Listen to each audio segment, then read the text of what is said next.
kecantikan akan berkurang, pangkat dan jabatan akan sampai kepada batasnya. Tetapi agama, keyakinan, nilai-nilai iman, itulah pegangan kita yang kekal dan abadi.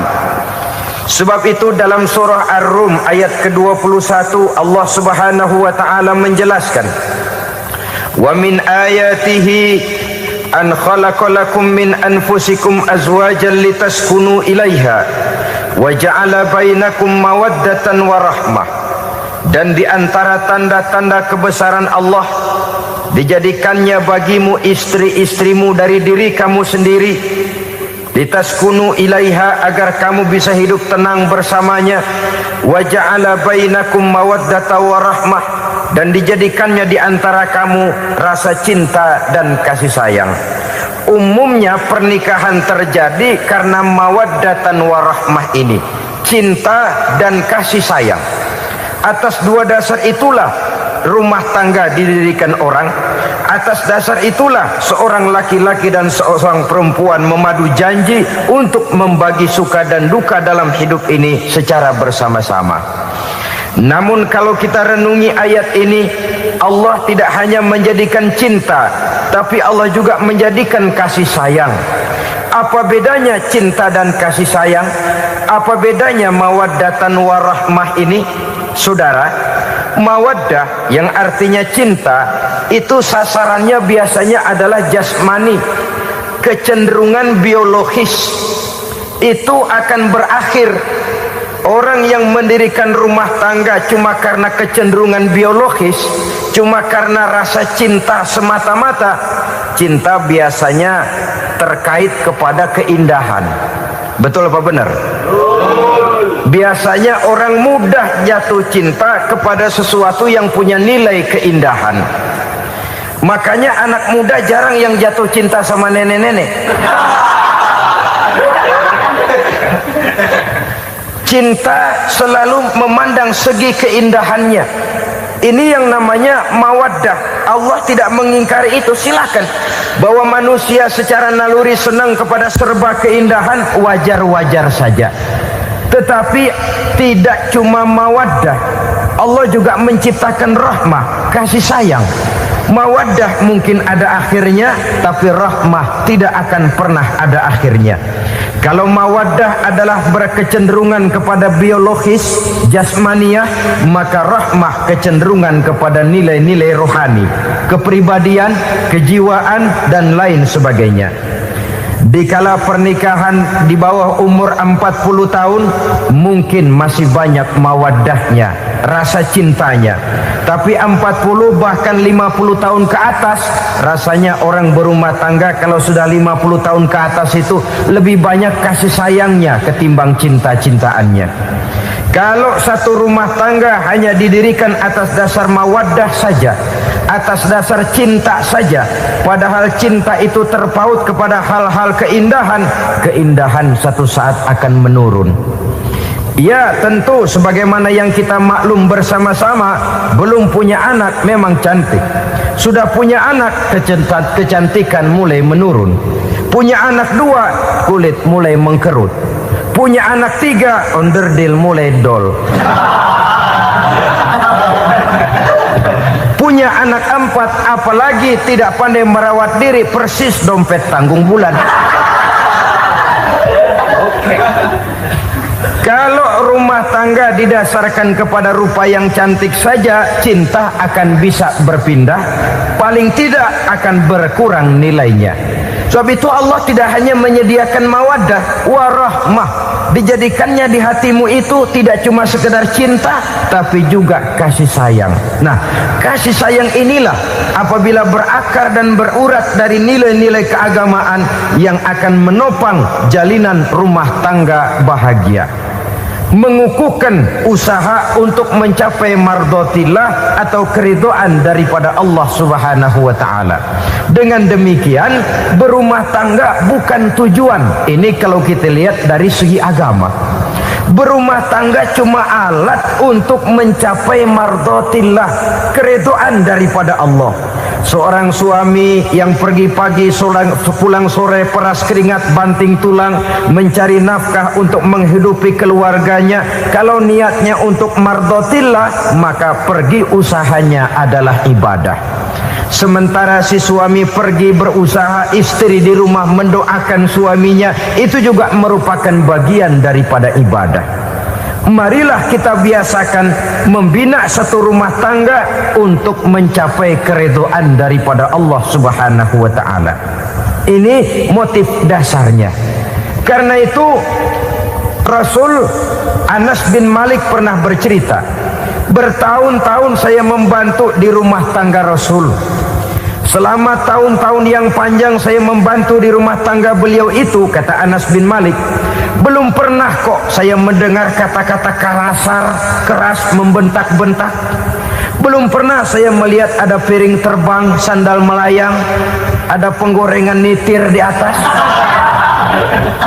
Belum pernah, padahal tahun-tahun yang panjang sudah saya lalui. Itu rumah tangga Rasul. Istrinya lebih dari satu, tapi tenang, ayem, adem. Walaupun gosip selalu ada. Ini loh ya, namanya hidup berumah tangga. Jangankan rumah tangga kita manusia biasa, rumah tangga Rasul pun tidak luput dari gosip yang kita kenal dengan hadisul ifki itu. Itu sampai tercatat dalam sejarah. Tetapi yang jelas, dengan istri yang lebih dari satu, rumah tangganya tenang, tentram, adem. Kita di rumah tangga istri satu, seminggu 7 hari, berantemnya 6 hari. Cuma 1 hari gencatan senjata. Saudara hadirin yang saya muliakan, kalau tujuan rumah tangga adalah mardotillah, apa ciri dari suami istri yang menegakkan rumah tangga untuk mencapai ridho Allah itu? Pertama, sepasang suami istri yang membina rumah tangga semata-mata untuk mencapai keridhaan Allah, cirinya yang pertama, bersyukur apabila beroleh nikmat. Ini ciri yang pertama. Bersyukur kepada Allah, kepada sesama berterima kasih. Suami berterima kasih kepada istri, bertahun-tahun didampingi hidupnya, dicucinya pakaiannya, dimasaknya makanannya. Tidak istri mengeluh walau hidup lebih banyak kurangnya daripada cukupnya. Suami pandai berterima kasih kepada istrinya. Sementara istri pun bisa berterima kasih kepada suaminya. Bertahun-tahun suami peras keringat, banting tulang mencari nafkah, menjadi palang dada terdepan apabila ada masalah-masalah yang besar. Kedua-duanya lalu punya timbangan. Nah inilah ya, saya pesan kepada suami, kepada para suami, kepada para istri, supaya di rumah ada timbangan. Perlunya apa? Kalau pada satu saat istri kita salah, suami cepat-cepat ambil timbangan, lalu ditimbang mana yang lebih berat, salahnya atau dosanya, benarnya atau kesalahannya. Ini istri saya jasanya begini, lalu jasanya begini, salahnya ini. Mana yang lebih besar, jasanya atau salahnya? Dengan adanya timbangan, maka keputusan akan objektif. Tapi kalau timbangannya emosi, salah sedikit saja sudah main bentak, main usir, akhirnya keputusan akan mendatangkan kerugian. Sebaliknya, kalau suami yang salah, istri ambil timbangan, ditimbang mana lebih besar, jasanya atau salahnya. Jangan sampai nanti terjadi pepatah, panas setahun habis dihapus oleh hujan 1 hari. Jasa istri yang puluhan tahun hapus oleh kesalahannya yang sedikit, atau jasa suami yang bertahun-tahun hapus oleh kesalahannya yang sebenarnya tidak seberapa. Akibat apa itu terjadi? Karena tidak adanya timbangan. Dari rasa bersyukur dan dari rasa berterima kasih ini, saudara-saudara, akan timbullah sifat saling menghargai. Suami menghargai istri, istri pun menghargai suami. Istiqomah dikasih uang 5.000 senyum, dikasih uang 500 senyum. Itu namanya istri yang pandai bersyukur. Kalau tidak 5.000 nyengir, 500 manyun. Tahu manyun? Kayak bemok nyari setoran, monyong saja. Ada sikap istiqomah di dalam membina kehidupan berumah tangga ini.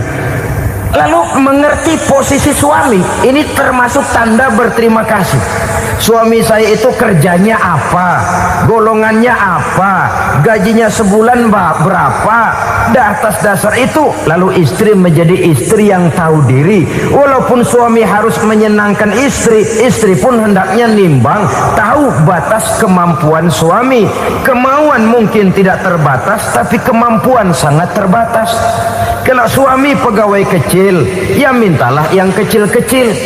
Kalau suami pegawai rendah, mintalah yang sesuai dengan kemampuannya. Jangan suami gajinya cuma 50.000 sebulan, istri menuntut minta dibeliin gelang yang kayak pelek becak. Tentu sudah overacting namanya. Saudara hadirin yang saya muliakan, kunci awalnya bersyukur kepada Allah. Kalau sudah bisa berterima kasih kepada manusia, hati ini akan mudah bersyukur kepada Allah. Rumah tangga yang pandai bersyukur, berapapun kecilnya nikmat, bukan kecilnya yang dia lihat, tapi karunia Allah yang dinilai. Sehingga dari rasa berterima kasih kepada manusia akan timbullah rasa syukur kehadirat Allah Subhanahu wa ta'ala. Itu yang sering diistilahkan orang, kalau dia punya mobil, dia berkata alhamdulillah kita punya mobil, tetangga kita cuman punya motor. Kalau dia punya motor, syukur kita punya motor, tetangga kita cuman punya sepeda, kemana-mana kekejek melulu. Kalau dia punya sepeda, alhamdulillah punya sepeda, tetangga kita sebelah nggak punya apa-apa, kemana jalan kaki saja. Kalau dia jalan kaki, alhamdulillah kita masih bisa jalan. Tetangga kita sebelah lumpuh bertahun-tahun nggak kemana-mana. Kalau dia lumpuh, alhamdulillah kita masih hidup. Tetangga kita kemarin mati nggak balik lagi.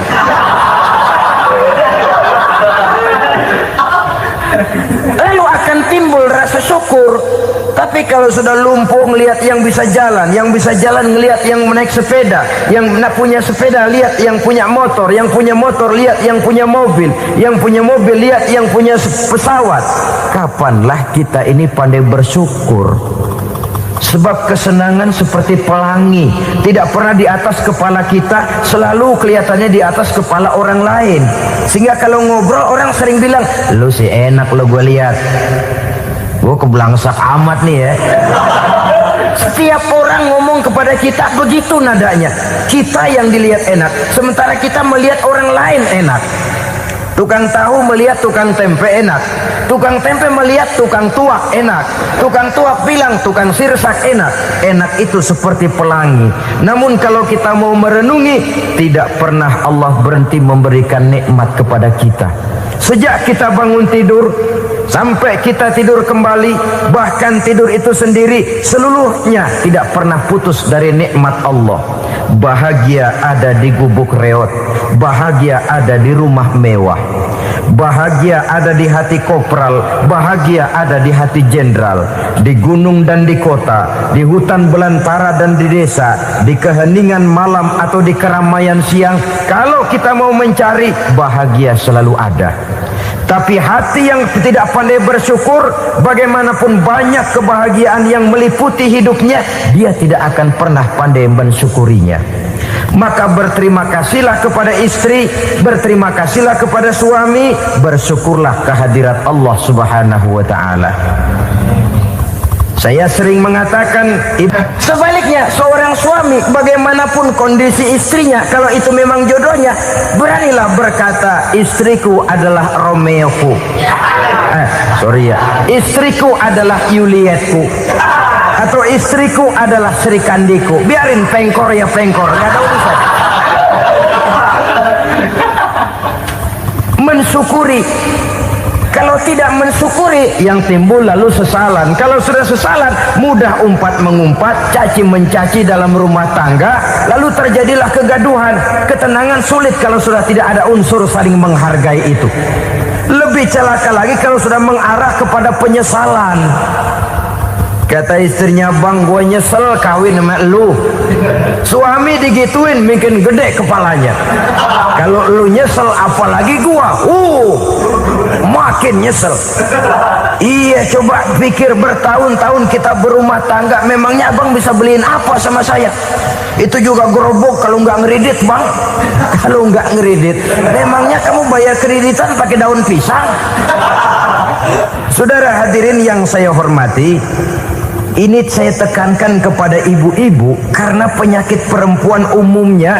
Pernah Rasul itu pulang Isra Mi'raj cerita, saya pulang Isra Mi'raj diperlihatkan neraka. Neraka ya Rasul? Lalu bagaimana? Saya lihat kok isinya kebanyakan perempuan. Perempuan. Laki juga tidak sedikit.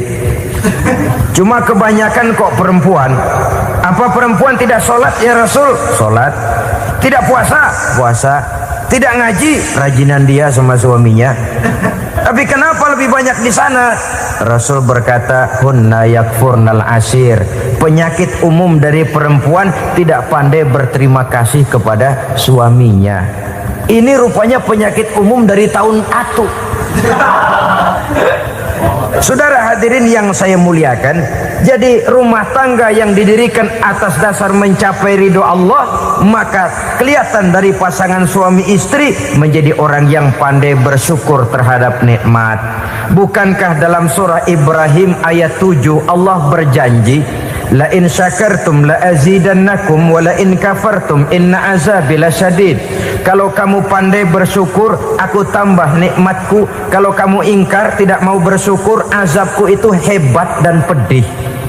Rumah tangga yang suami istrinya tidak bersyukur disiksa oleh perasaannya sendiri. Tetangganya dapat nikmat, dia yang meriang. Tetangganya dapat kesenangan, dia yang sakit hati. Dia tidak melihat nikmat yang diberikan kepadanya, nikmat yang orang lain punya aja yang diincar. Nikmat orang lain aja dihitung-hitung. Tangga kita si Ano baru habis beli yang sebelah belilir habis beli kukusan. Cuma sekedar kukusan saja. Orang lain beli apa-apa jadi bahan diskusi di rumahnya. Orang lain saja yang diusut. Timbul dendam kesumatnya, timbul hasutnya. Dia tidak bersyukur dengan nikmat yang ada dalam rumah tangganya. Isi rumah tangga semacam itu disiksa oleh perasaan hasutnya sendiri. Jauh dari kebahagiaan, kering hatinya, miskin jiwanya, merana batinnya. Kalau sudah ke sana, jauhlah rumah tangga dari pantulan sinar kebahagiaan. Saudara-saudara, kita lihat rumah tangga Rasul. Dari rumah yang kecil, dari tempat tidur yang sarapnya kain kasar, separuh jadi selimut lagi, keluar ucapan baiti jannati. Kenapa? Beliau orang yang pandai bersyukur kepada Allah, bisa berterima kasih kepada istri-istrinya, dan istrinya pun pandai berterima kasih kepada Rasul dan bersyukur kehadirat Allah Subhanahu wa taala. Maka nikmat lalu bertambah. Makin kita syukuri nikmat, makin tambah itu. La azidannakum, janji Allah, pasti aku tambah nikmatku kepadamu jikalau kamu pandai mensyukurinya. Tapi kalau kamu ingkar, tidak pandai bersyukur, awas, nikmat bisa berubah menjadi azab kalau kita tidak pandai-pandai mensyukurinya. Jadi cirinya yang pertama, rumah tangga bahagia itu apabila suami istri pandai bersyukur terhadap nikmat yang diberikan oleh Allah Subhanahu wa taala. Satu. Cirinya yang kedua, rumah tangga yang berdasarkan untuk mardotillah, mencapai keredoan Allah, sabar apabila mendapat cobaan. Namanya orang berumah tangga itu persis berlayar di lautan. Suami istri adalah dua orang yang memegang kemudi. Kalau berlayar ombak tenang, angin bertiup sepoi-sepoi basah, lalu bila malam datang bulan bersinar, bintang gemintang gemerlapan, berlayar memang nikmat. Tapi satu saat angin puting beliung bertiup, gelombang menggunung, halilintar menyambar, kemudian petir berkilat. Kalau pada saat